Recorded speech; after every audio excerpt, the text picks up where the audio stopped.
Alex Volkanovski's coach, Joe Lopez, just made it clear his team has zero interest in fighting Jean Silva next. Silva, who recently said he would leave the UFC if he loses a potential title fight against Volk, could be next in line for a shot at the featherweight belt. This is raising eyebrows because Movsar Evloev is on a crazy 20-fight undefeated streak and currently trails only Islam Makhachev for the longest active win streak in the UFC. Lopez went even further, emphasizing that Aljamain Sterling actually deserves a title shot more than Silva right now. The Brazilian fighter is coming off a win over Arnold Allen, but prior to that suffered a knockout loss, which weakens his case for a title shot. The comments have sparked a debate in the featherweight division. Many fans believe Evloev has earned the next shot after beating Murphy. For now, Volkanovski's team is pushing back hard against the idea of facing Silva, preferring a fight against a more proven contender, someone like Movsar or Aljo. Let's roll the clip of Joe Lopez explaining why his team has no interest in Jean Silva. It's just insane. Alex is the champion. Usually it's the other way around. And he's out here in press conferences and post-fight being like, give me the hardest guy. I just want Movsar. Movsar is the right fight. You know what I mean? Yeah, and look, I think, you know, he's the deserving one, and you know, there's a lot of, you know, like that Jon Silva or whatever his name is, making, you know, barking like the little dog that he is in the background, you know, trying to make a lot of noise to make himself think he's, you know, he's the next one, but he's not deserving. You know, there's still Aljo, and yeah. There's guys above him, you know. He's got to earn his spot, you know. Don't think because you make a lot of noise you're going to get it, because you're not. Jon Anik just dropped a major reveal that has the MMA world talking. In a recent appearance, the longtime UFC commentator said that Ian Garry appears to be the next challenger for Islam Makhachev's welterweight title. Despite Michael Morales' undefeated record and his impressive wins, including the knockout over Sean Brady, Jon emphasized that when it comes to deciding the next title shot, it should be based on straight meritocracy and body of work. He believes Garry is the most deserving fighter right now, and that Makhachev versus Garry is the fight the division needs. If this matchup is made, we'll be getting Dagestan versus Ireland Part 2, the version Islam Makhachev once mockingly called the AliExpress version. Stylistically, it's a very interesting clash. Garry is primarily a sharp striker with excellent movement, but he has shown clear grappling improvements over the years, which could make things much more competitive against Islam's elite wrestling and control. Let's roll the clip of Jon Anik explaining why he thinks Ian Garry is the rightful next challenger for Islam Makhachev.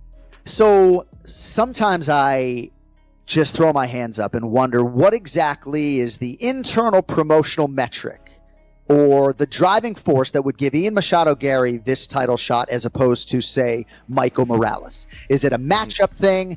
Do they maybe make more money if one guy's the champion? I don't exactly know the extent to which Ian Garry moves needles versus Michael Morales, but I think straight meritocracy based on the body of work, despite the Ecuadorian Morales' undefeated record and the wildly sensational win over Sean Brady. I think based upon the body of work for Garry, his willingness to step up all the time, even in the protest main event in Kansas City, I just feel like Makhachev versus Garry is the fight. And I think it's a fascinating stylistic matchup as well. I think Morales eventually is going to get there. Looks like an absolute world beater, but depending on what sort of their internal methodology is, I think Garry is going to be the guy, and I think he's the most deserving.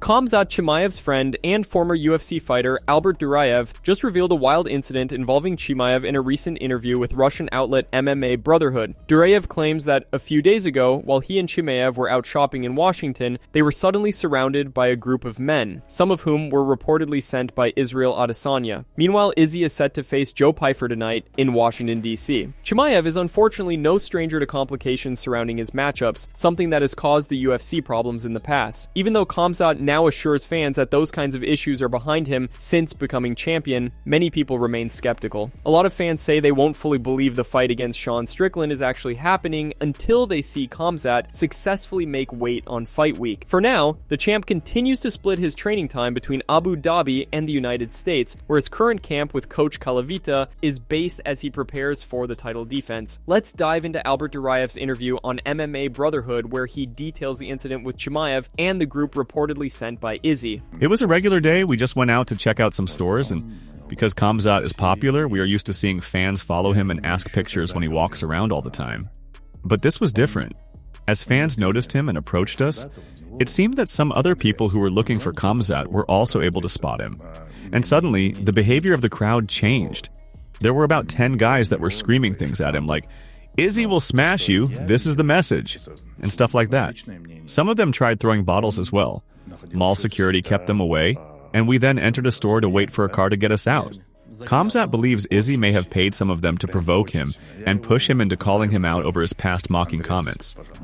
Dana White has just confirmed that the UFC may consider re-signing Nate Diaz, depending on how his upcoming fight against Mike Perry goes. In a recent interview, Dana made it clear that Nate signing with MVP doesn't mean the door with the UFC is closed. He said the offer Nate received from MVP was simply too good to turn down, but the UFC is still open to bringing him back in the future. This comes after Joe Rogan revealed on his podcast that he's heard Nate is making more than $10 million to fight Mike Perry on the MVP Netflix card. Rogan called the number insane, especially in the context of the ongoing fighter pay debate, noting how much more some fighters can earn outside the UFC compared to inside it. Dana's comments leave the possibility open for Nate's return to the octagon later this year or in 2027, depending on his performance against Perry and how negotiations go. Many see this fight as a perfect stylistic clash for both men. Nate gets to use his reach and volume, while Perry gets to swing for the fences. The fight is expected to be entertaining and could go the distance given both fighters' durability. Let's roll the clip of Dana White addressing Nate's potential UFC return. What was your reaction when you found out that he'd signed to the MVP to fight on that card? Nate signed to Diaz? Fight under the Gina Carano Ronda Yeah. fight. Have you had a conversation with him about bringing him back to the UFC before that whole thing happened? Yeah, he came in and met with me a couple weeks ago. We had a good time, and I think Nate just got an offer he couldn't refuse. I haven't talked to him since then, but yeah, no, I'm happy for him. Does that now rule out him coming back to the UFC now that he's done that? Is he coming back? Is that an issue for him to then come back to the UFC after that? I don't know. I mean, let him do his thing, and then let's see how the fight plays out, and we'll see what happens. UFC fans, which fight card are you going to be watching on May 16th? Are you sticking with the UFC for Allen versus Costa, or are you flipping over to Netflix to see the OGs in Ronda Rousey, Francis Ngannou, and Nate Diaz perform? Leave your comments below. That's it from MMA Psycho. Thanks for watching. Don't forget to leave a like and subscribe for daily MMA news.